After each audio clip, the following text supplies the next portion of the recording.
very good evening. Happy to be here. Can I request all the participants to please switch on their videos so that we can have an interactive session? Greatly appreciate if I could see the participants, please.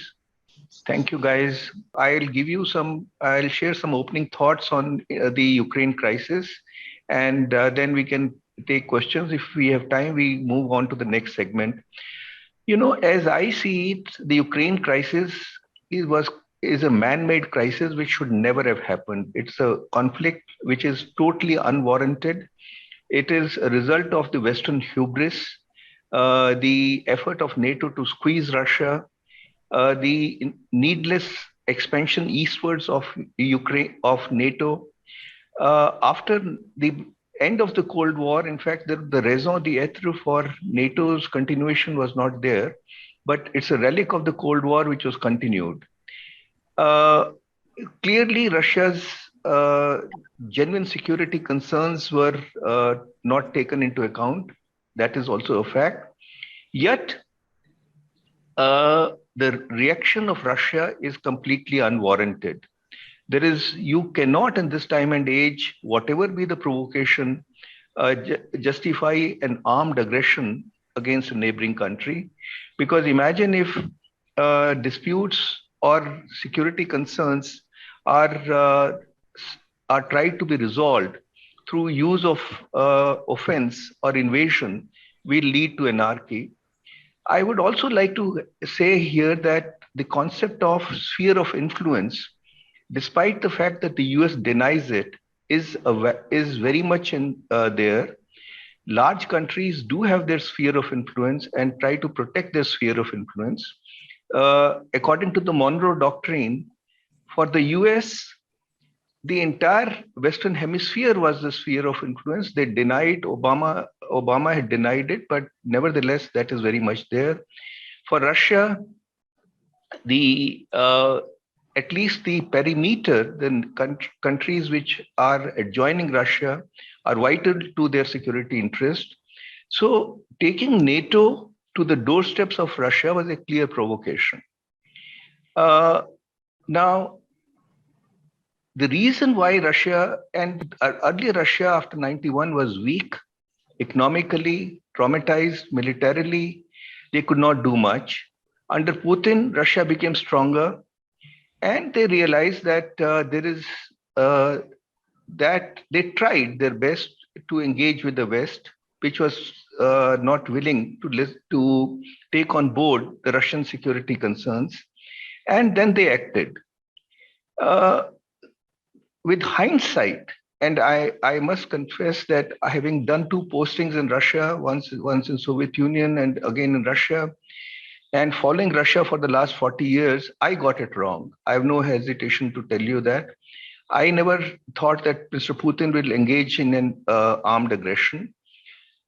I think he miscalculated and he overestimated his own abilities, underestimated the resistance that Ukraine will offer, underestimated Zelensky. In fact, the world has underestimated Zelensky.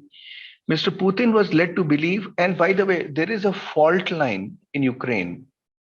Eastern Ukraine is Russian speaking.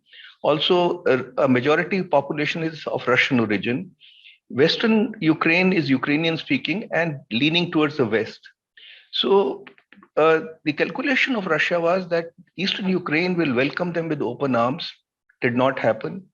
Zelensky turned out to be a tough cookie, the way he has rallied his forces and the way he has swung international opinion in favor of Ukraine is exceptional.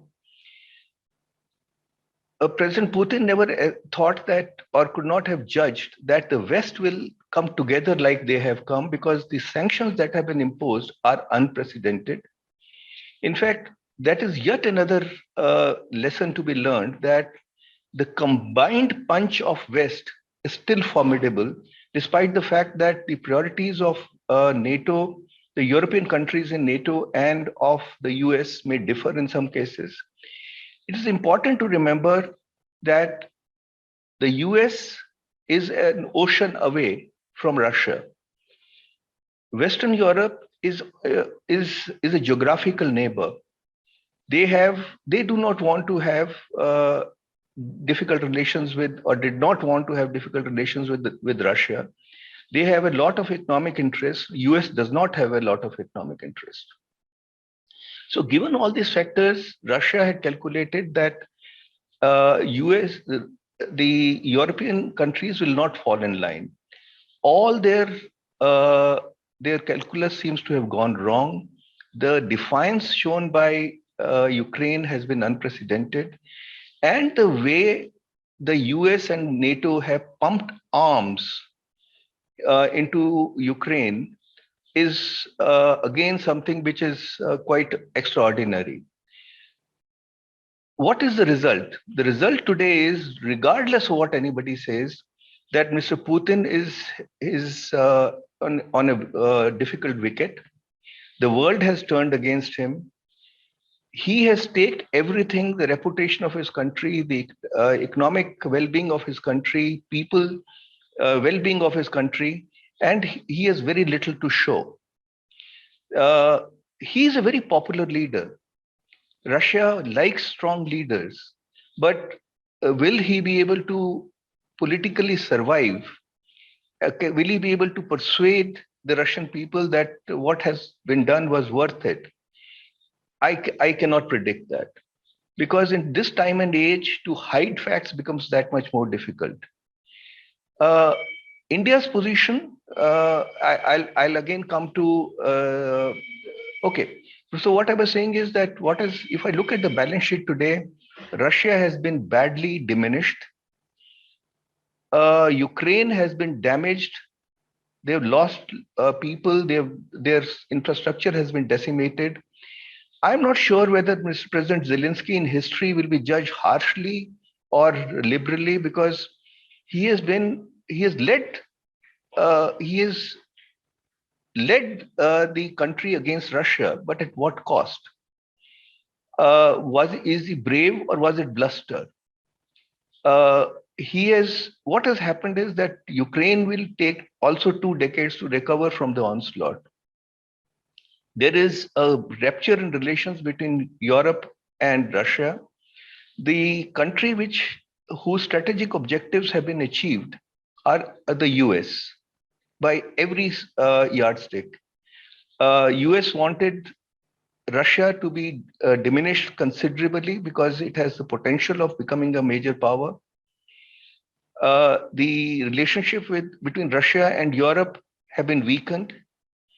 The transatlantic alliance has become stronger, and the collateral damage has been Ukraine.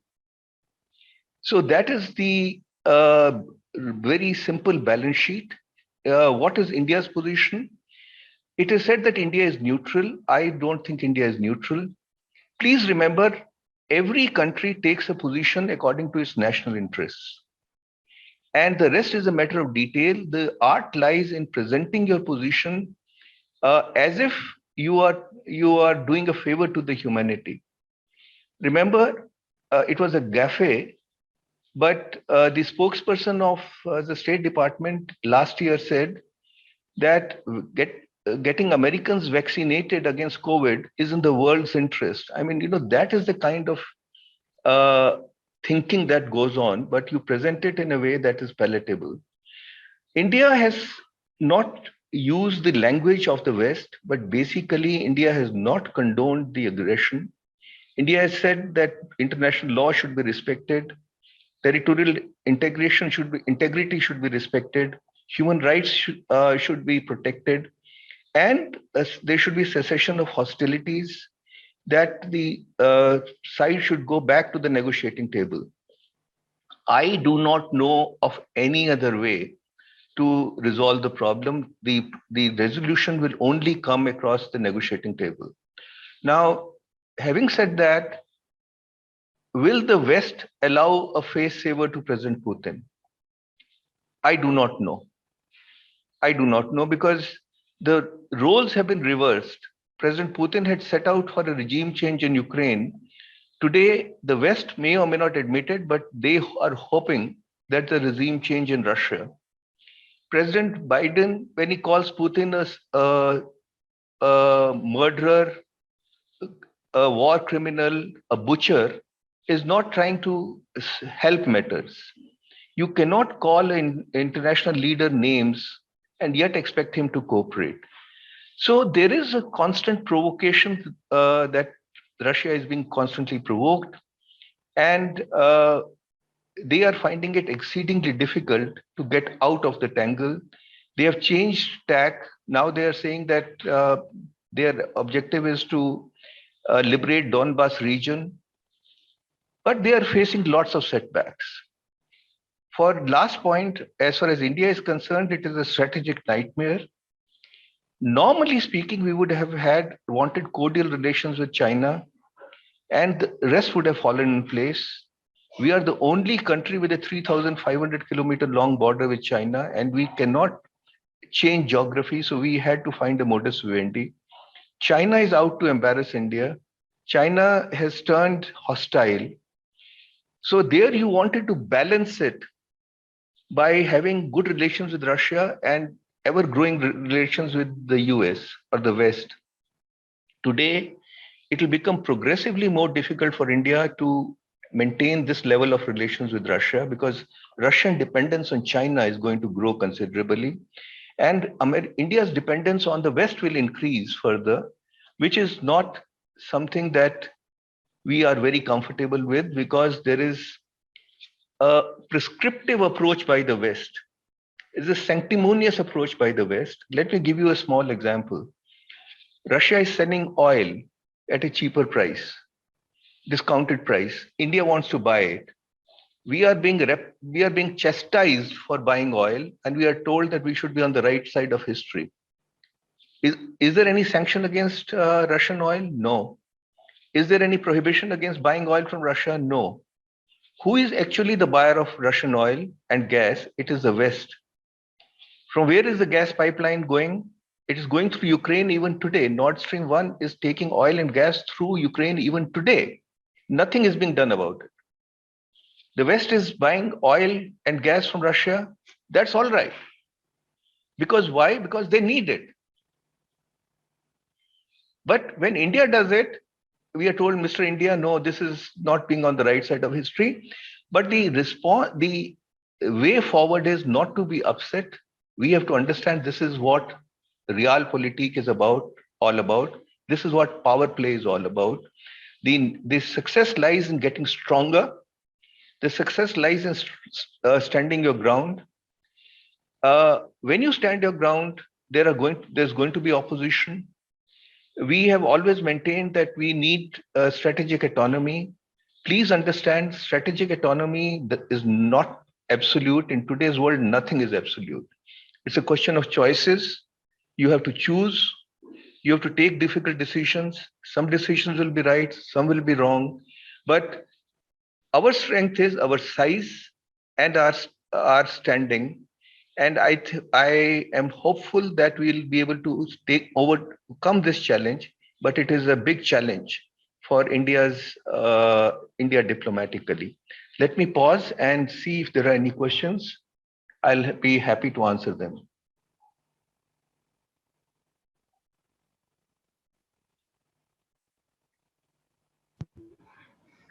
No questions?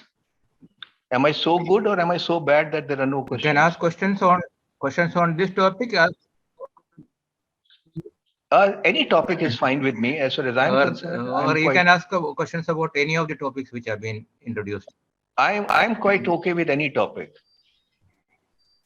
Okay, dear students, including Ceylon, Sri Lanka issues also. Yeah, I'll come to Sri Lanka issue in a minute, but leave aside Sri Lanka issue. Any question, comment quickly, please. And by the way, in your interview board, you're not going to sit quietly. If you think that you'll sit quietly, you have a surprise. Please be interactive because that encourages me. Otherwise, I know that you know everything, and I'm just wasting my breath on you. Sir. Yes, my dear. Arun, you read. Oh, sorry. No, yeah, go ahead, please. Sir, should India play a role of a mediator in this conflict? Very good Like- question. I'll respond to that. Any other question? No, sir. Sir, India has always taken a stance of peaceful peace and coordination. So, how does India justify the aggression? Like, if the board asks us, presses us into saying whether this is an aggression or not, then how do you justify the India's stance towards aggression? Maybe my communication abilities are not very good, so I thought I had explained it to you. See, here it goes. What have we done? We are not using the language of the West, right? We are not saying Putin is a killer, he's a butcher. We are not saying that. Calling him names is not going to help. Imposing sanctions is counterproductive. You embarrass a person, it does not help. What has India said? India has said human rights of Ukrainians should be protected. International law should be respected. Territorial integrity should be respected. What does it mean? Instead of framing it in the negative, we have framed it in the positive. We also have some understanding of the Queen's language. You know, we don't have to take this dictation from the West. But our position has also evolved. So short of, we are saying the same thing. But we are, whatever have to be the counsel that we have to give to Russia, we are doing it privately because we believe that helps. Because when Prime Minister Modi spoke to President Putin, you look at the press release of MEA, what Prime Minister Modi requested Putin was to have a direct communication with Zelensky. We are not condoning it. Repeat, not condoning it. We cannot condone aggression. But there is no point poking anybody in the eye and humiliating a person and then expect him to play ball. You know, then you have his resistance. So that is the difference. And there is going to be no solution other than talks. We have done that. China is at our border. China staged a misadventure against India. What are we doing? We have had 15 rounds of discussion with China. Wang Yi wanted to come. We said, please come. With Pakistan, we have had 45 rounds of summit level talks between 1947 and 2017. So we have actually walked the talk because the only sustainable solution can be found through negotiations. And that is an article of faith with India. So that is how it is. We are not neutral, but I must confess that we should have done a better job explaining our position. And it's very important to, you know, people like me who follow international affairs understand the nuances, but a common man does not. And you have to repeat something again and again and again because narrative management is important. But that is somewhere that I find that we can do a better job. Now, as far as mediation is concerned, mediation is not a happy word in the Indian vocabulary. We do not like mediation because we know what mediation means. There is nothing called fair play in international relations. You remember in 1948 when Pandit Nehru took the Kashmir issue to the UN, he believed in the fairness of the international system. We are paying the price till now.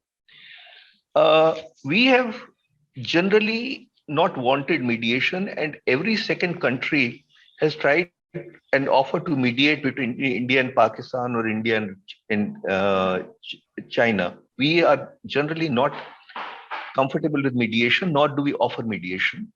But our position is that if all sides are interested in India using its good offices to bring people together, we are open to that. So I don't think we are there to throw our hat into the ring and say, look, we are going to mediate. But we have very good relations with Russia and good relations with Ukraine. We have some equity with the US. But as far as I know, no serious request. I could be wrong.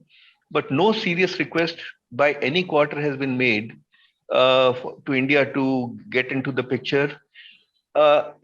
These are diplomatic flourishes when a visiting dignitary comes and says, "Oh, India should do its best. India should use its influence." These are just diplomatic niceties, and you normally don't fall for them. Any other question?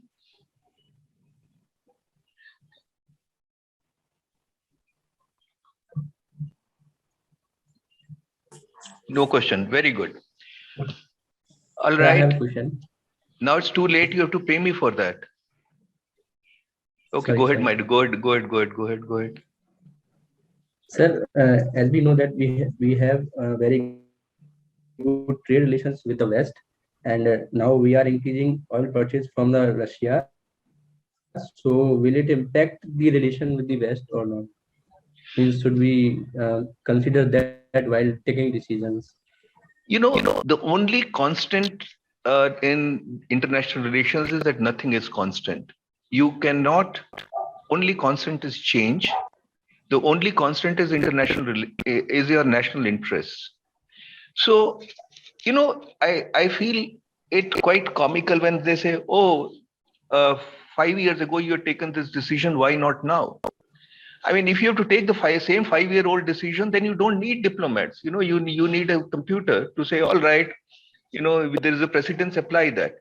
No circumstance is similar. So, in today's circumstances, for the reasons that I explained, um, there is no prohibition on import of oil from Russia. What you are seeing is a pressure which is expected but unwarranted.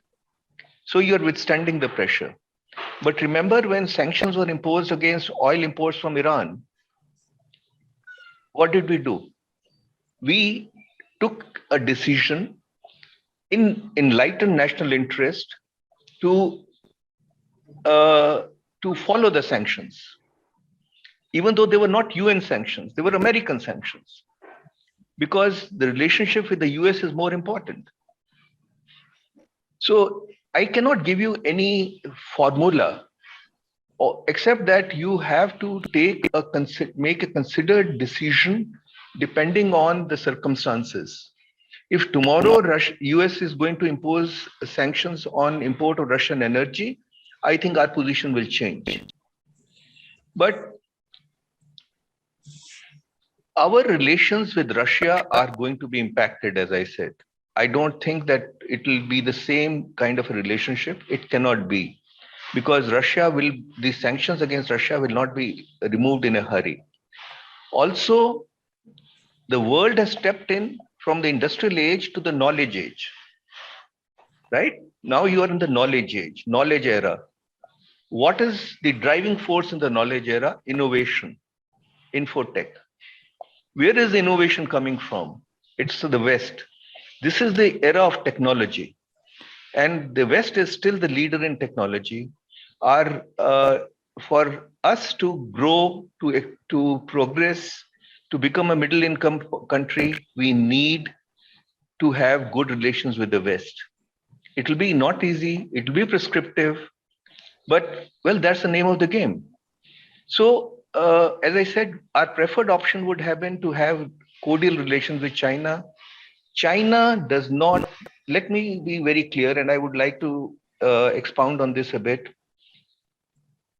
China has a low opinion of India. Let us be very clear.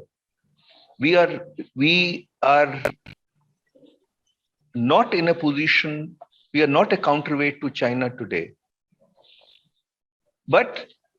And therefore, China has always tried to keep us off balance.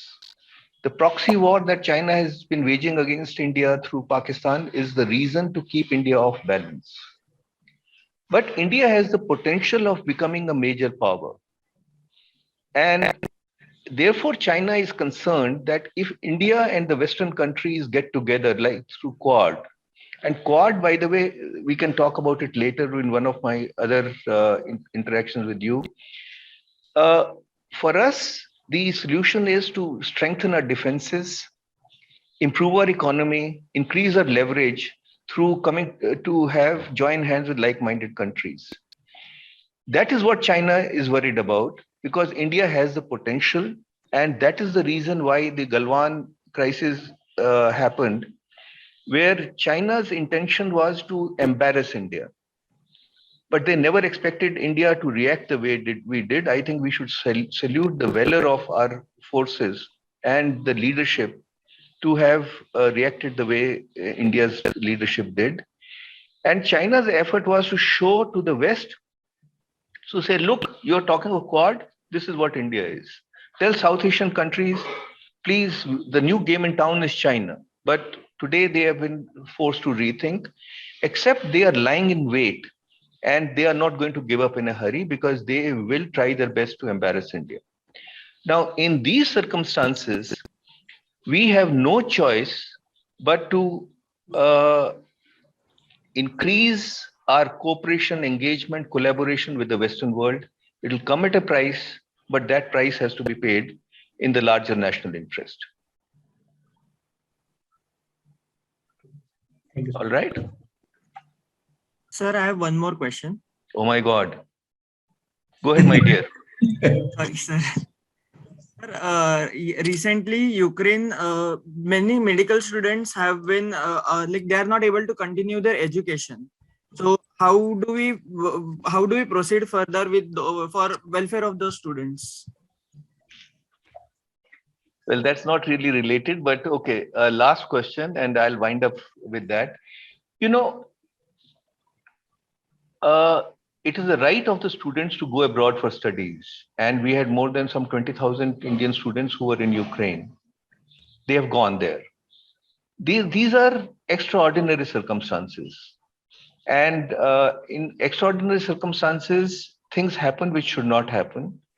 One, the way India showed determination and brought an all of government approach to get almost everybody who wanted to come out under such trying circumstances is exceptional. In my long career, I have not seen too many such examples of a national commitment to get its citizens out. So that is something which is amazing. Now, look at Ukraine. Ukraine is almost getting decimated.